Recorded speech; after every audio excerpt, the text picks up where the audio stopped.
So Michèle Petit is a French anthropologist who has interviewed many library users, especially young adults, over the years, and in many different contexts. Her influential work on reading is widely cited in Spanish among scholars and practitioners, but has unfortunately never been translated into English.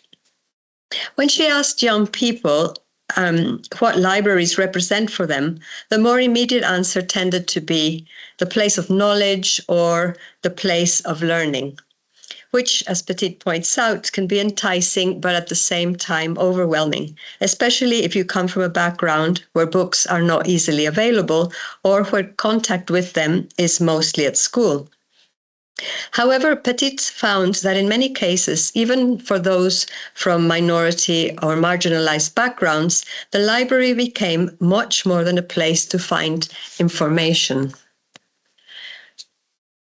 She says, for many people, the library represents a house of the possible, where they have been able, in a discreet way, to open a margin of maneuver in a destiny that seemed already defined. A hospitable place where the desire for something else, the desire to be a bit more the author of one's life is born, or sometimes reborn. In this sense, libraries are one of the most generous institutions ever invented by human beings. They are fragments of utopia. Similarly, in her highly acclaimed book, Papyrus, The Invention of Books in the Ancient World, Spanish philologist and historian Irene Vallejo also compares library to utopia. Sorry, I'm having a little bit of trouble changing the slide because they keep sort of disappearing. There we go. On their shelves sit books written in enemy countries, sometimes even countries at war with each other. A book printed yesterday, and beside it, one that is 20 centuries old. Here, temporal and geographical borders are unknown. And in our times, finally, we are all invited in. Foreigners and locals, those with glasses or contact lenses or sleep dust in their eyes. Men with their hair in a bun and women in ties. This is what utopia looks like. Vallejo refers to an idealized concept of a library because it's not always the case that all sorts of books are included, and not everyone has always been invited to enter, women and children for a start. So the idea of a library that embraces diversity and inclusion, both in terms of the books and the library users, is a more modern one. I'm not going to go into the history of libraries or into the many dystopian novels for older readers, which often feature libraries, usually either being strictly controlled or destroyed. But I do want to note that utopian visions of the future written for adults often include libraries. For example, in the 19th and 20th century utopian American novels discussed by Kevin J. Hayes, public libraries, supported by a utopian government, would provide convenience, comfort, and access to collections. The library buildings are both beautiful and useful, but it is worth noting that in none of these libraries there are designated spaces for children. Just going back here for a moment. In our current world, there are indeed few public, free spaces in which we can not only have access to books, but also to other resources, either for leisure and learning, and to which we can escape from the outside world and gather for all sorts of cultural and communal activities. At the same time, the survival of libraries is now set against the current dystopic background, where library closures and a lack of jobs for trained librarians, increased book banning, and even book burning, along with the destruction of libraries, Iraq, Ukraine, Lebanon, and Gaza, to name more recent ones, are often in the news. These reasons are perhaps why we retain this desire for the library to be a unique for the library's unique status as a fragment of utopia. In fact, yesterday, IFLA, the International Federation of Library Associations, issued a call, I noticed, which is about a special edition newsletter on endangered libraries. And they are saying exactly that libraries are witnessing a worrisome wave of policies and censorship to the detriment of well-being of citizens, particularly those from marginalized populations. And this affects libraries and also the work of librarians all over the world. So this is happening now, and this is why I think it's important to look at this topic. One of the places where this utopian vision is reproduced is in current picture books about libraries, at least those published in English in the last 2 decades approximately. Yet, I'm sorry, I have a cough. So, like Michel Foucault, we all know that, and I quote, utopias are fundamentally unreal spaces. In his essay of Other Spaces, Utopias and Heterotopias, he considers that libraries, along with museums and similar spaces, are best defined as heterotopias, or, I quote, a kind of effectively enacted utopia in which the real sites, all the other real sites that can be found within the culture, are simultaneously represented, contested, and inverted.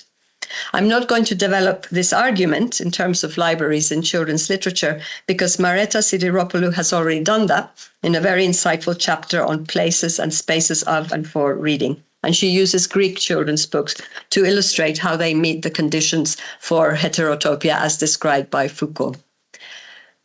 Sidiropoulou argues that the way reading is represented in children's books influences our understanding of what reading is and where it can take place.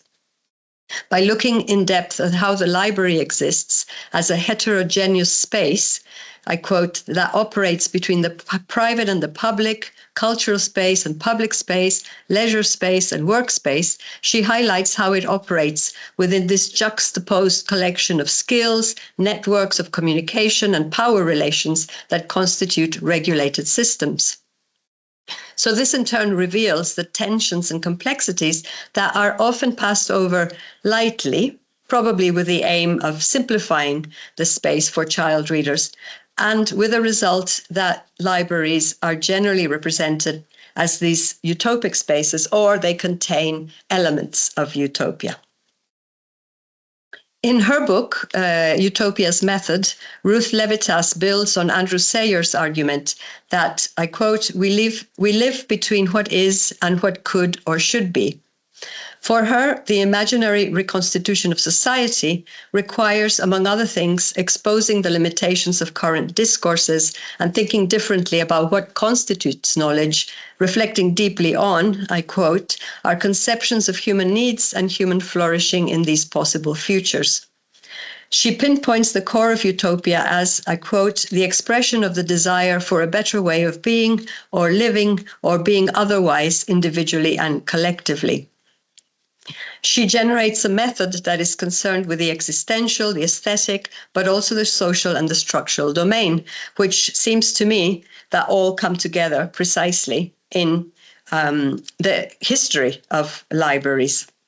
However, with all these current discourses that seek to curtail the space, it's essential we understand how they can remain as symbolic and inspiring institutions, but also pragmatic ones that promote this equitable, sustainable society, but making it more real rather than just an aspiration. Of course, books that aim simply to introduce young children to the library and to the many different library practices that can take place within it are very important. Alexandra Beamish, who also writes about picture books about libraries, calls some of the picture books in her corpus first experience books, narratives aimed at introducing young children to the library and its core values in a way that encourages them to engage with it. She says, picture books depicting the use of the library carve a place in the library for the child, implicitly or explicitly advocating for the library by showcasing the many nuances that render it child-friendly. So in this talk, what I would like to do is argue that picture books for children about libraries could offer older children, especially, a bit more than this. So pushing the boundaries of tradition and building on existing realities to really try and imagine them differently. I'd say that if libraries are envisioned as heterotopias rather than these non-existent utopias, they can become more radically and sustainably what we want them to be. So libraries featured prominently in a project where I examined picture books between 2000 and 2017-18, published in the UK and the US, to try to understand how child readers were presented with the act of reading and the engagement with books. There were about 36 picture books, which included images of readers immersed in books in different spaces, homes, bookshops, and libraries. Surprisingly, there was only one in which a school appeared. There were other notable absences. There were no popular texts or any other types of text apart from books, no signs of any digital devices except for one librarian's computer. But no matter the focus, they all celebrated reading, implying that books are enjoyable, especially when they're linked to play and shared with others. More than half of the books included anthropomorphized animals, and of the human children represented, the majority were white. Intertextual links were common, mainly to fairy tales, and over half of the books used elements of metafiction to teach about books and fiction. So from the dust jacket to the gutter and the dedications, they were all used to call attention to the bookness of books or to book culture. My conclusions there aligned with those of Erica Hattley, who writes that these bibliophilic picture books, as she calls them, promote meta-reading, and as well as with those of Claudia Nelson, who notes they offer an idealized vision of readers, which adults would like children to be or become. So 10 of those books, of those 36 books, had libraries as their main topic. Interestingly, only one, Luna Loves Library Day, has a human character. All the others are animals. But in any case, they're shown to be places almost exclusively for readers and reading, and they teach a few lessons about how to behave in libraries. You know, don't run around, don't make too much noise. But they are still very welcoming. In one book, Otto the bear, who's actually a character in a book, wants to find a different book to live in, arrives at a library which he describes as a place that looked full of light and hope.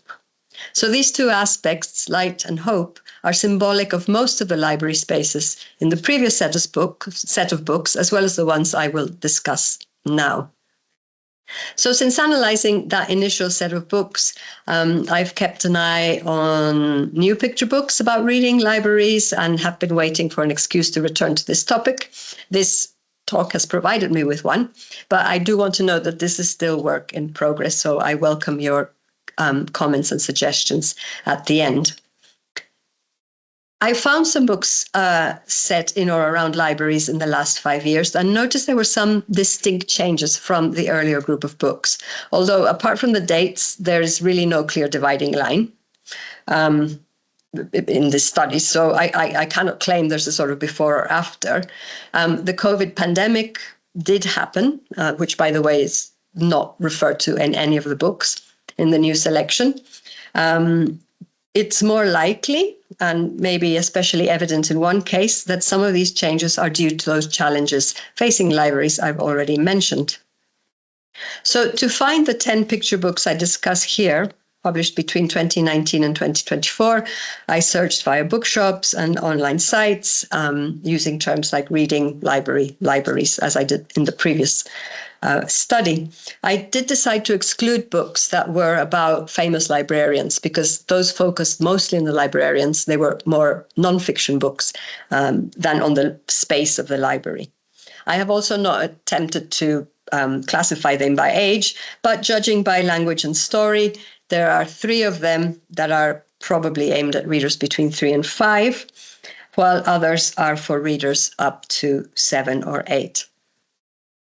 As I said, I do not claim it's comprehensive, but based on the previous study, which also included 10 books about libraries, it seemed maybe representative enough, at least for an initial exploration. So I carried out a similar type of critical content and visual analysis based on the same questions. Who reads what, with what, where, with whom, what other activities appear, what are the purpose and the consequences of reading, the devices most commonly used to represent the reader. And for this current selection, I added a more specific focus on aspects of the library, such as the library building, the librarian, library users, activities, as well as noting some of the differences I've already referred to. So the questions were really, what does the library space look like and signify for the acts of reading taking place within or around them? What elements could be considered utopian? And what changes or transformations take place as a result of this engagement with the library? So let's start with the setting and the buildings. 3 of the books are clearly set in non-Anglophone countries. Syria, Noor's Secret Library, The Library Bus is set in Afghanistan, and Digging for Words is set in Colombia. The other book, The Librarian's Stories, is set in an unspecified war-torn town, which looks vaguely European, although the language that appears in the images is English. So the library says library. The author, Anna Wilson, in the afterword explains that she was inspired by the cellist of Sarajevo, which might explain the European feel of the town. It's slightly surprising she doesn't refer to Ukraine, because this was published just recently. She explained she wanted to write about how stories can bring light in dark times, and thought that a courageous librarian would be the best person to do this. In this book, reading takes place outside the library because the building has been destroyed by the invading army, as you can see there in the first wordless spread. The same as in this book, the other 3 books also contain afterwords, which provide details about the setting, historical information, glossary, maps. You can see that there. The language they're written in suggests they are intended for older readers or the adult mediator. So Noor's Secret Library, go back to that one, takes place during the Syrian war, when Noor and her friends start to create a library by collecting the books they find amongst the rubble of destroyed buildings. This is based apparently on a true story. Soon everyone is helping to find books and bring them to the basement. Adults and children are shown to be consulting the books, but it is Noor and her friends who take on the role of librarians. The text says, I quote, "The children named the library Al-Fajr, which means dawn in Arabic, because they hoped for a new dawn after so many dark nights." And indeed, although there's no electricity, there are a lot of candles and lamps illuminating people's faces, and I'll come back to that. Similarly, though not in a war context, bin man José Alberto Gutiérrez collects books discarded in a wealthy neighborhood and brings them to his home to create the only library in his barrio. He calls it Paradise, after the famous phrase by Jorge Luis Borges, "I always imagined that paradise would be some sort of library." This is not an orderly library. Books are piled up everywhere. But for the children who go, and Jose, who's the boy there, it's the highlight of the week, and we see him waiting for Saturday to come and dreaming about the books he has read. The library bus, by the way, this is also based on a true story, and Señor Gutiérrez has become quite famous in Colombia. The library bus was published in 2020, set in Afghanistan before the Taliban's take over the country in 2021. Pari, who's the little girl, her mother is the one who drives the bus, and of course she would no longer be allowed to either drive or take books to girls in rural areas and read and teach them. The soft-focused pastel color illustrations portray neat rows of books and enough space to sit in a circle in the bus. The book is the first time that excited Pari accompanies her mother in her rounds, learning to read and also learning English for the first time. In the other books, set in Western Anglophone countries, Most library buildings that we're shown are large, classical, rather old-fashioned, except for the one in the Book Hog, which is a more modest brick building. The interior spaces are quite typical, and library users are seen to be comfortable, moving around in the shelves, chairs, tables, carpets. The only library that has a more fantastical interior is the library book, where children race around, and you can see it there on the right. The children race around and climb onto these perilous piles of books. There don't seem to be any health and safety rules in this library here. And this other book does have, this is the library book, it does have a specific children's library. It's the only building where we can see that. Of the few adults that appear in the library spaces, most are librarians, despite that children probably need an adult to access the library. They're all friendly and helpful, and they suggest books for users, sit and read with them. All of them are female, with one exception, and including the elephant librarian. They're all wearing specs, of course. As the title suggests, the librarian is at the core of the librarian's stories. She becomes a symbol of resistance as she reads outside every day in the square, even though the other inhabitants are frightened and hide indoors. And we literally see some of the words she reads float over the town, reminding people of beautiful things before the war. So, compared to the previous 10 books about libraries, only one book, The Book Hog, has anthropomorphized animals as characters. And that adds to the comedy of a hog that loves hoarding books but can't actually read. Most of the other animals are owls with their spectacle-like eyes. In terms of human children, there's a roughly equivalent number of girls and boys. Setting aside the 3 books I've mentioned that take place in another country, the most observable change in the recent group of books is the inclusion of a wider diversity of readers, as you'll be able to see throughout the slides. Although, with one exception, all the main characters are white. Another observable change is the inclusion of wheelchairs. There are girls in wheelchairs in 4 of the 10 books. In our incredible library book, you can see there, the girl in the wheelchair is shown to be as active as the other children in terms of reading, but also in terms of other activities. She has quite a big role in the book. In We Want Our Books, the young woman in the wheelchair participates in the protest. She's an active member of the community. However, in a library book where the wheelchair reader only appears on the back cover and is rather hard to spot, and also the book without a story, the wheelchairs just seem to be, part of this nod to diversity. In Noor's Secret Library, not surprisingly, there are a couple of adults with crutches. Oddly, in the librarian's stories, no one at all seems to be hurt in the war, which is a good thing, of course, but it would kind of seem logical that there would be at least one crutch or wheelchair. The children in the 3 books in the non-Anglophone context are very excited when they come to the library. And it's also the children who are the first ones to venture out of their homes to listen to the librarian's stories. On the other hand, sorry, I'm going the wrong way. Yeah, on the other hand, the library book, which is rather misleading, I think, title.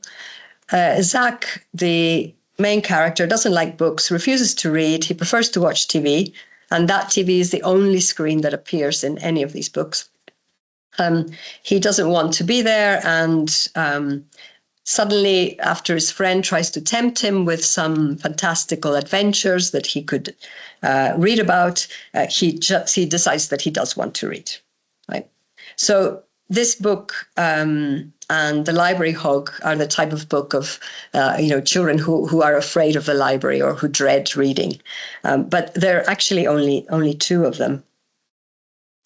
In the libraries, and here you can see the paradise library where the books are all over the place. In this library, as well as in others, the children or animals sit on the floor in this round carpet, listening to the librarian. The circular carpet perhaps suggests that safe space, an idyllic island detached from the rest of the library and even the rest of the world. So the inclusion of users and readers intends to convey this utopic space, yet the tensions remain about absences and tokenism in terms of race, gender, adult centrism, aligning therefore more closely with that heterotopia I mentioned at the beginning. The book is also important, the book itself as a material object in these libraries. How are they portrayed? Like I said, the printed book is the center of all of them. All of the reading material takes the form of the printed book. There is one book where there's a pop-up picture book, which is quite a nice detail, but that's it. The picture book called the library book does not focus on a particular book, but two other picture books do. And our incredible library book, you can see this is these are the end papers from that one, the one on the right. This book is passed from child to child, and they love it so much that it starts getting dirty and stained. And so it's quite a playful metafictive element that you need to look after books, but also the book you are reading is the book that is actually in the picture book itself. So it's that kind of play. There's a little bit of that in the book hog as well, where there is a card at the end of the book on the end papers. There are not as many intertextual references as in the previous set of book, and very few to fairy tales. There are some books on shelves that have titles that are either generic or invented. For example, in We Want Our Books, there are titles such as Change or Protest, with author names such as Anush and Safiya, so underscoring that focus on diversity. In the earlier chapter, I noted how books and reading acted both as a vehicle for personal and shared pleasure, as well as a vehicle for transformation. This transformation is always depicted as positive. In other words, the consequences of reading are always beneficial. There's an implicit understanding that books are good or promote values that are good for readers, and there is no evidence of censorship or book banning. This transformation is visually and metaphorically linked to light. There is light shining out of the books onto the readers' faces, or pouring down from the shelves there, for example. In Digging for Books, there are piles of books, illuminated by the street lamp next to the rubbish. And Noor's torch illuminates the books in the dark basement. In the last spread of the librarian's stories, the final message is that books, stories, and reading are a shining force for good. We see the librarian and the boy, you can see there, carrying books. It's all very bright. The swan is very white. And there is the famous quote from Martin Luther King Jr., "Darkness cannot drive out darkness. Only light can do that." The act of reading is therefore enlightening, as well as an act of resistance. And that act of resistance is also expressed through the move against the sort of traditional structures of the library, where children must sit at desks or tables. Here, as I've mentioned, they're sitting on the floor. Some are lying on their backs. They're sharing books together. So the act of reading is very much a community and a communal thing. Another thing these books do is that they attempt to portray portray visually what is happening during the cognitive process of reading, something which is quite different. So readers' imaginations are made manifest usually through these sort of lavishly illustrated double-page spreads, many of which, as you'll see, include boats of some kind, sailing on seas full of wonderful creatures, along with pirates and dragons, or rockets in space. These images are also an opportunity to include intravisual references, for example, to famous book characters. The main consequences of these appeals to the pleasures of the imagination is that children are transformed into readers. They want to read more and become fans of the library. As the house of books, the library is responsible for some of these changes. And here are some other manifestations of that imagination, the things that happen when you read. You get mythical creatures there, the Little Prince too. So some of the changes the library is responsible for can be seen in the before and after end papers of some of the books. So the books here are on their own, no one's reading them.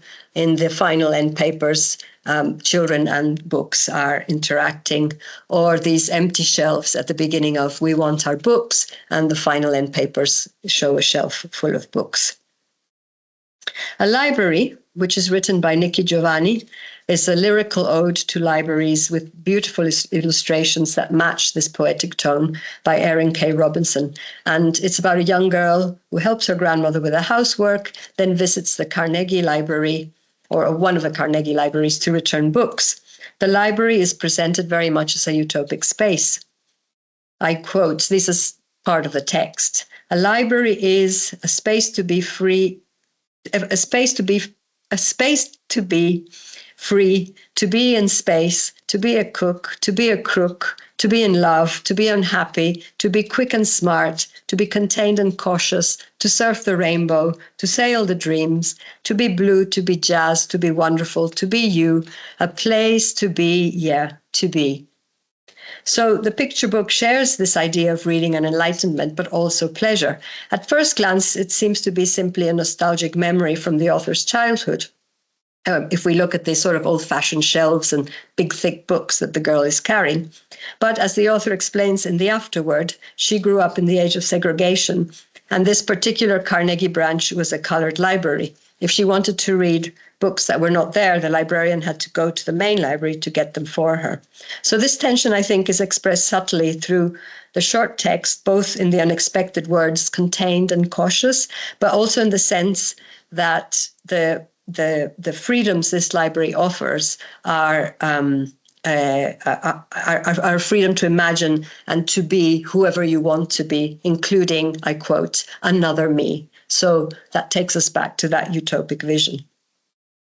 In a different way, Noor's secret library has a significant impact on the readers because the adults also borrow books. The rescuers borrowed medical books to learn about the human body and how to treat wounds. Teachers looked for ideas for home lessons. So as in the library bus and digging for books, reading is shown to be a path to learning, even in difficult circumstances. So we see the library is a place of safety, of hope, of resistance. And this is especially the case of the book. It's the one in the librarian's stories, where the librarian's role is taken over by the young boy who reads as the others reconstruct the town. This is especially evident in the case of We Want Our Books, where the community, led by a young girl and her sister, actively protest in order to reopen the library scheduled for demolition, obviously for the profit of old white men in suits. And you can see him there being very cross about it. So the findings from this initial exploration of the texts not only highlights the differences between the earlier set of texts and the current ones, but also these similarities in terms of the symbolic role of the library and the absences. They show an evolution of certain elements, most of which have to do with diversity and inclusion, users and readers, settings, and including contexts of resistance and precarity. Yet there are also absences, which I think are quite striking.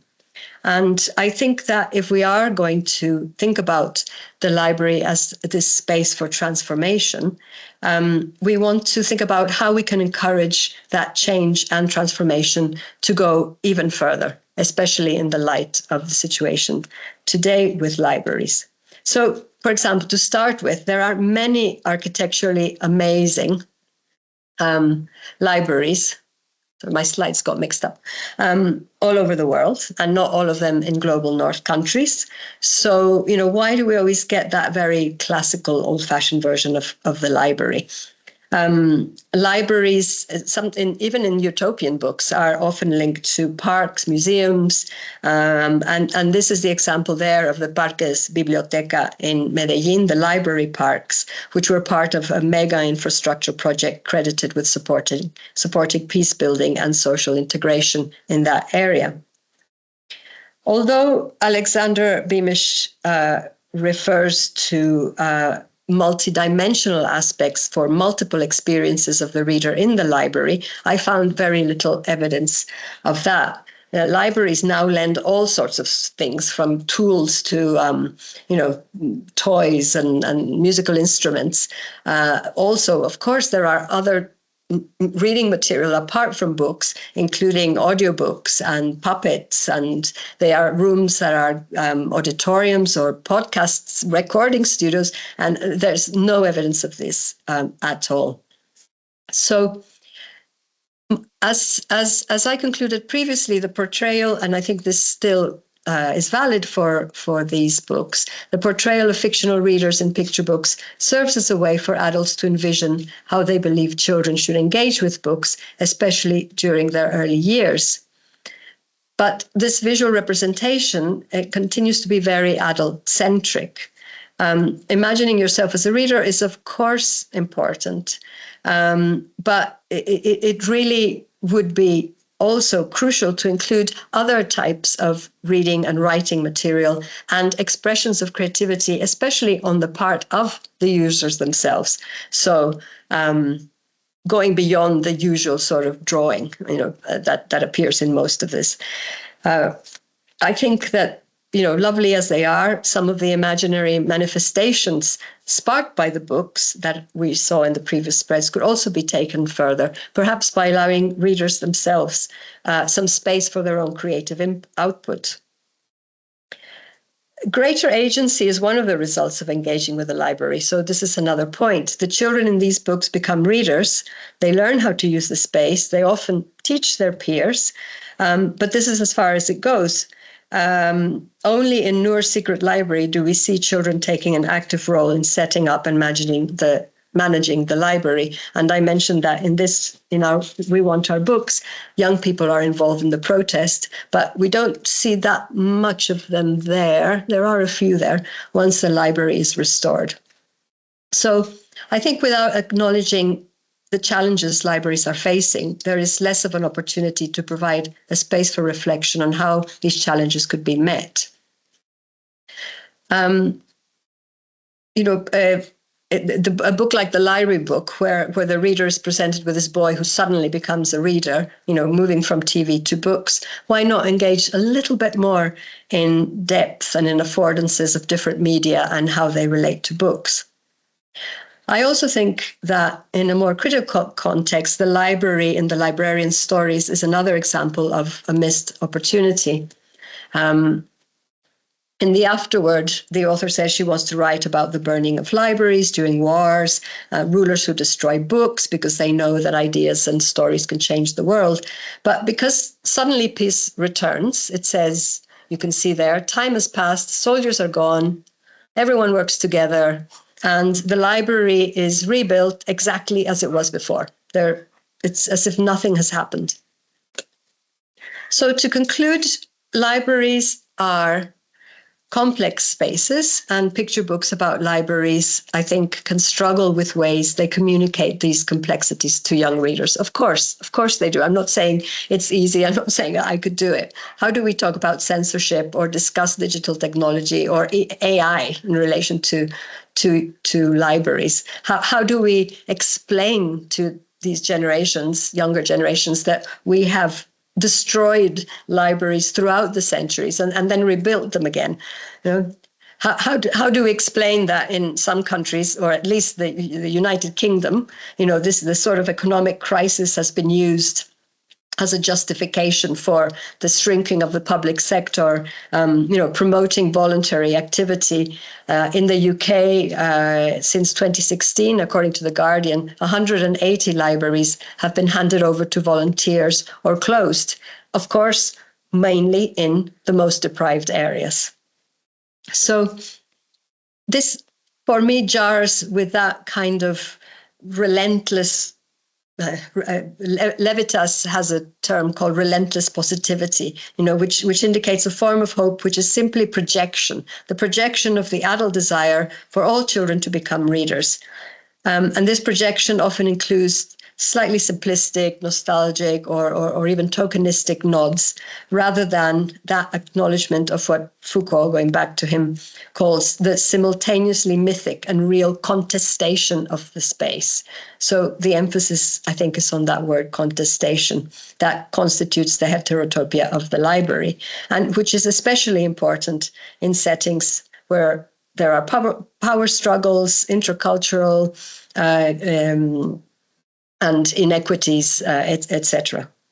So by continuing to place the onus on libraries and librarians, librarians have to shoulder an awful lot here, and the printed book, just the printed book, to perpetuate idealized versions of children reading, rather than embracing and communicating the potential of the library as that heterotopic, potentially more radically inclusive and engaging space, which not only imagines, but also acts upon transformative projects with children, young people, and the community.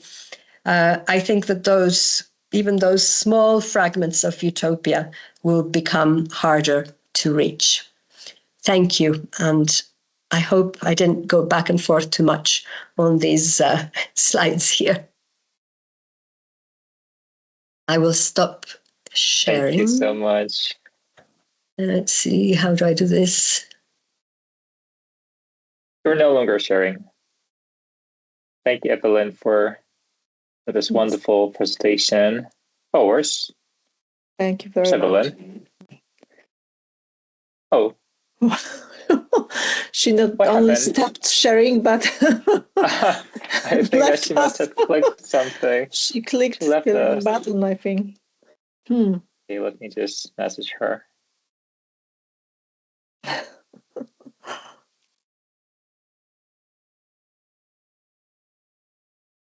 Yeah, I will try calling her. I'm back. I'm so sorry. Oh, awesome. my brain isn't functioning very well today, and I clicked myself out of the seminar. Apologies. No, not a problem. We're happy that you're here, that you're back, and there are already questions. Yes, there are already questions. I think that the first question is by Svetlana Efimova. Hello, Svetlana. Please go ahead. Hello, thank you so much, Evelyn.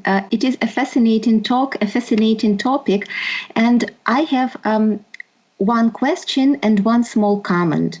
So maybe I will start with a comment, and it's about this book, The Librarian's Stories. So connecting the history of wars to libraries.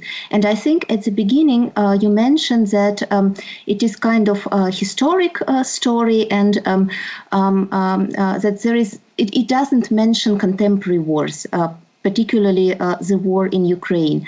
And my observation was that there is an interesting visual language in this book. So if we look at colors, on the cover we see a boy who has a yellow jacket and a blue scarf, and I think it resembles the Ukrainian flag. So it is a reference to Ukraine. And also throughout the book, you also had I think the last spread on one of your slides, and there is the same boy with his yellow jacket, and he has a book with a blue cover in his hand. So it is again yellow and blue, and maybe it is this implicit reference and then connection between the history of past wars and the contemporary war. So this was just my impression from the images that I saw on your slides. And this is a comment, and there is also a question, but maybe if you would like to say something now, I can ask a question.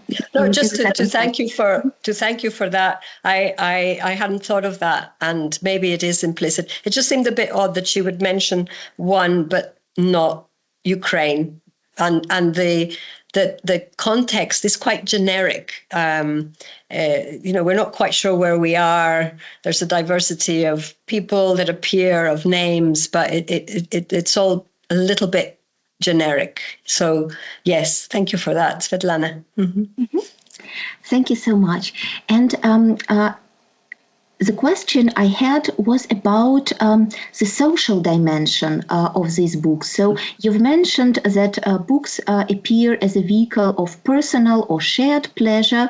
And of course, reading is something individual, and there are stories about children who begin to enjoy reading through this library experience. But exactly in this social context that you presented, I was thinking about also the depiction of libraries as a space to gather, just to talk to each other. And also this book with the title, We Want Our Books, with an image of collective protest on its cover. So reading is something that unites people, and also this depiction of diversity also as a representation of society in general. So I'm wondering, how is the relationship between the individual and the collective in these books? So is it more about social experience, or maybe can we, I don't know, classify books like one book is more still about the individual experience, another one is more about society in general. So what is your impression? How do these books handle this relationship between an individual and society? I think that's a really good question. Again, thank you for that. I think some of the books represent reading as a very deep personal experience. For example, a library, and also the individual children who begin to read or who are very excited about a particular book. But I think it is also quite tied into the social, because usually that happens within, the only exception is a library where you don't really see anybody else. But all the others, there's a lot of busyness, there's a lot of movement, there's a lot of that social, that community, and a lot of reading books together. So that impression, but it's usually the children reading books together. Apart from the librarian, there aren't that many other adults reading with them, which is interesting. But I think there is no communal space, no representation of the communal apart from reading together. So they're not together doing other things, even in We Want Our Books. They're protesting together, but then they're all reading in the library, sometimes together, sometimes by themselves, but there's no representation of a space of any other sorts of interaction, communal interaction, which libraries now, are very often have. I don't know if that answers your question, but it's something that would be good. I need to think about more. Mm-hmm. Thank you so much. Mm-hmm. Thank you so much, Svetlana, for your insightful comments and a great question. And thank you, Evelyn. And we have another one, another question. Tomasz Nierów. Tomasz, please go ahead. Thanks. Hello, everyone. I want to thank you, Evelyn, for a spectacle lecture. And I want to ask you about one book, one novel, which isn't a picture book. However, it could be. I mean, of course, José Luis Borges' Library of Babel, and that is my main question. What do you think about comparing Borges' Library of Babel to library in Library Utopias, about which you tell us today? Borges' story gives us some mirage of inclusion, good inclusion. Is that mean that children library has got same good inclusion or not? I'm asking about because utopia in Polish, in Poland, it seems to be have a bad connotation. Thanks a lot. Okay, well, that's interesting.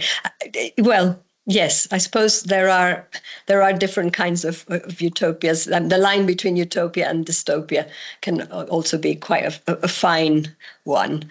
So perhaps in that sense, I'm not sure I could talk very much about that relationship about the library. I mean, the Borges library, yes, in terms of inclusion, I think that is one of the core values of the library, isn't it? To include readers, include books. I don't think Borges was that interested in children, though, and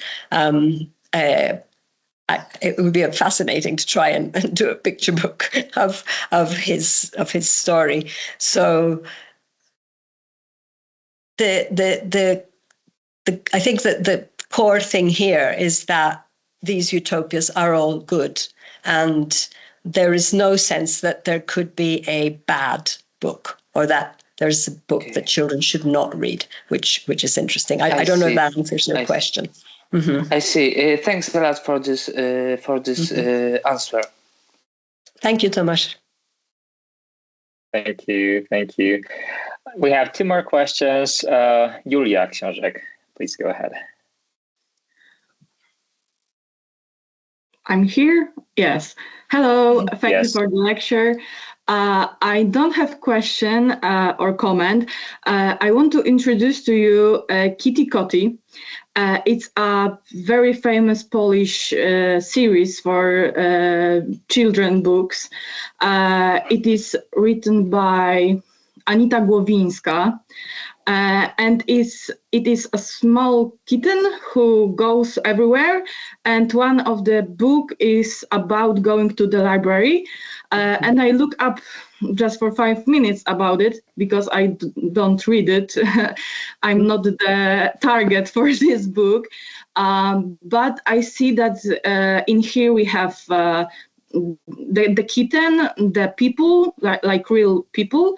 And I see that she opens up her account in the library. So you can look up for this series and check on yourself to how it looks and how it introduces small children to the library world. Thank you, Julia. I will. I'll ask Mateusz for the reference. But yeah, that's very typical of these first experience books. Especially, there's a very famous series, Maisie. That's the mouse, and Maisie goes to the bookshop, and Maisie goes to the library, and it's the same idea. And she learns how to borrow a book, and you get the library card, and you get it stamped, and all of these things. Again, it seems to me that there are a lot of libraries where you might do some of these things digitally now, but there is no sign of that. But yes, they are meant to introduce the very young child to the library. So thank you for that reference. Mm-hmm. Yes, and one topic I want to tell you about that. I think that the books for the introduce children. I think that the older people must read them because I think in Poland we have something like fear for the library. We are afraid to go there, to be there, to spend time there. So when we can read like these stories for adults, I think the fear for the library will be smaller than there is now. Yeah, absolutely. I think there are a lot of adults who also are afraid of the library in some contexts. Yeah. Thank you for the lecture. Mm-hmm. Thank you, Julia. Thank you. And we have one more question. Thank you very much. As I am a school teacher, I would like to know, in your opinion, why school libraries that does not appear in this kind of books associated with libraries? That's a very good question. I don't know. My sense from also the previous study that there's only one school where you could that the act of reading was only present in one school, compared to lots of bookshops, lots of homes, of course, lots of libraries, is that reading for pleasure is not associated with school. So schools have books, but they have books for learning or knowledge, information. So that is perhaps why, but it is a bit strange that there are no picture books that I could find anyway. There might be some that show children reading in schools in a fun way. So that's a whole other topic. Yeah, it's a problem. Yeah. Thank you very much. Okay. We have two more questions. Smiljana, hello, it's good to see you again this week. So please go ahead. Thank you. I'm so happy to see you, everyone here, and to be able to participate as an audience in such a wonderful lecture. So thank you, Evelyn, for this. But I would like to just connect to the previous question, which is very interesting to me. So do you think we can do something about reading at schools, and at which level should we do it, and how we can change this? If there are any ideas, because I think this is very important. Okay, thank you. Yes, Smiljana, thank you for that question. Of course, it's terribly important. I think depending on the country and the region, sometimes schools have their own libraries or classrooms have their own little libraries. Recently, at least in the UK, there used to be a librarian in the schools. It's unusual to find a librarian now. I'm talking about primary schools, but I think also secondary schools. I haven't really looked into that. And some of the books, I know the school that my daughters went to, they needed more space for classrooms. And so the library was, moved into a corner, put into boxes. I also know cases. I used to work here in Mexico with some educators, and they were classrooms where they had the books, but they kept them locked up because the children might get them dirty, So I think there's a lot of things we have to change in thinking about reading for pleasure in school. But if you don't have books that are engaging and enticing to them, and you only have books that are for learning, well, it's not going to happen, is it? Yeah. Again, it's a whole other topic. Smiljana, you're muted. We can't hear you. Yes, it is. Sorry. I thought, well, maybe teachers can do more. And and class libraries which children can browse through the break or something. But thank you for your answer. It is very difficult because it's always as you said, it may be in conflict with school policies. And other things. And there's also the question of the cost of books. So you have countries where books are quite inaccessible. However, we have been also working with collectives who make books out of cardboard, and especially Latin America. This is it's something that's happening a lot, cartoneras. So the teachers, and one of my students brought back a book that the teacher had made for her classroom, out of cardboard. And it's the most gorgeous book you can imagine. So there are ways around that too, around the cost. Yes, thank you so much. And once again, thank you for your wonderful lecture. Yes. Thank you. Thank you. We have two more questions. Sarah, please go ahead. Yes. Hi. I would like to go back to the question of why they don't go to school libraries. I focus more on middle grade fiction, and actually the children in middle grade fiction, they only go to school libraries. And I thought maybe it has to do with the children's agency and independence. I guess if children are like 3 to 7, the parents probably bring them to the library, so they would go to the public library because they can't go into the school. But when the children are older, 8 to 12, which is middle grade, they spend much more time at school, first of all, and also like where can they go on their own? They can't really leave and just go to the public library outside on the street, especially today when it's more and more dangerous probably to leave your children go. So maybe this is one answer. And just a comment, but I haven't done that systematically, but in middle grade fiction, children go to the library only for 2 reasons. Either they need a specific information, so it's not for pleasure, it's really they have a problem and they need to find a map or something in a dictionary, or they go as a shelter when they're being bullied. So these are I haven't done this systematically, but I remember it from all the books I've read. It's really just these 2 reasons. There is no more pleasure in middle grade. That's really interesting. And maybe the answer is as simple as that. These are young children. And so picture books will portray younger children in public library rather than libraries in schools, because that is for older children. But I think that is it's a very good point you've made. And also there's another book which I didn't include because it's not really about libraries, but it's quite recent. It's called Bookworms. Can't remember exactly. And again, it's very much trying to be about diversity and inclusion. And there are lots of readers that are disabled in some sort of way, including someone in a wheelchair, and she's sort of hiding behind the bookshelves, the book stacks in a library, because clearly she's been excluded or bullied or something like that. So yes, the library as that sort of space, safe space is definitely important. Thank you, Sarah. Okay, thank you. Thank you so much. We have another question. There are so many questions today. Please go ahead. Okay.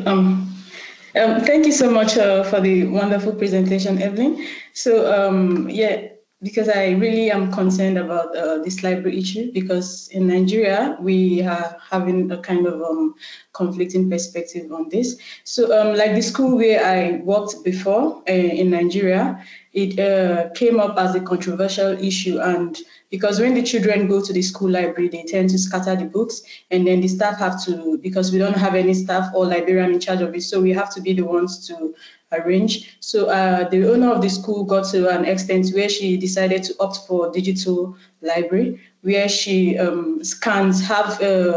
the IT person scan most of the books and then send it to the kids' iPad, so they can actually access it without necessarily having to come to the library. So in this kind of scenario, I think it fixed the problem of having staff do most of the jobs that was not really part of what they are supposed to do. But I felt it took away the recognition of the traditional kind of library, which we are trying to portray. So what can you say concerning this kind of digital approach to the reading culture of children? Yeah. Thank you, Chisholm. That's very nice to see you. It's it is.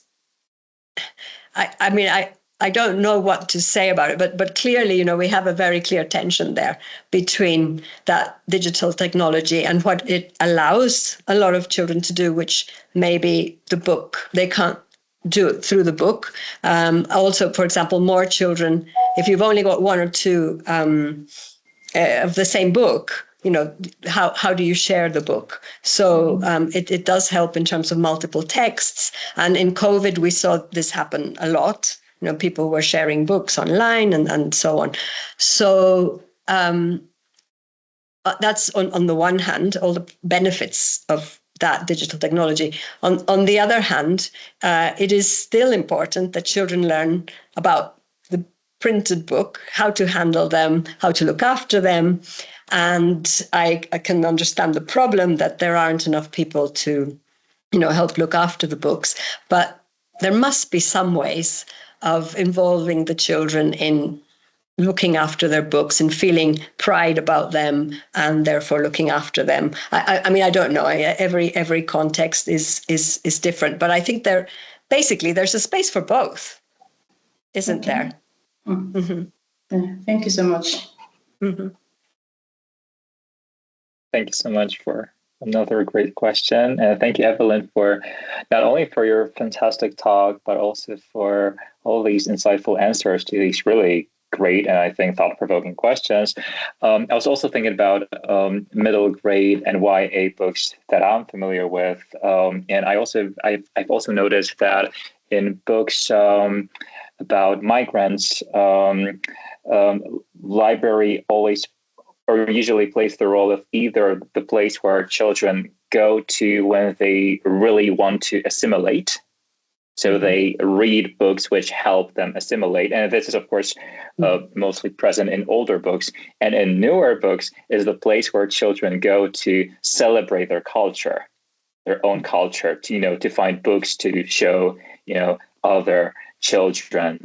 So books which help them introduce their new classmates to their own culture. So I think that in the context of your work on migration, this is, I think, also quite telling.